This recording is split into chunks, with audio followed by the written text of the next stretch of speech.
Welcome to the Salmon Runs YouTube. Enjoy the video. You start by finding the exact leak and cutting wasted steps. First, empty enough liquid until the bottle is about 1/4 full so pressure is low and you can work safely. Once dry, wipe the area with isopropyl alcohol to remove oils. This improves adhesion. Then lightly sand around the leak with 220 grit to create a mechanical grip for the sealant. Make sure to have food-safe sealant if you'll store consumables. This protects taste and safety. You now apply the chosen repair material with deliberate strokes. If using a patch, dry fit it to ensure coverage. If using sealant, dispense a thin bead over the sanded area and press a small patch into it for strength. Once applied, smooth the edges so there are no gaps where liquid can migrate, and remove excess sealant. Let the first coat set.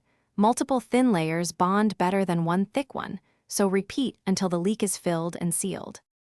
You finish by allowing the repair to cure undisturbed for the full time the product specifies. Ambient temperature affects cure rate, so factor that in. Once cured, refill to a low level and tilt the bottle, checking seams and the repaired spot for any weeping. If a slow leak appears, resand and re-clean before applying another thin layer, because contaminants or insufficient adhesion usually cause failure. If multiple repairs fail, or the bottle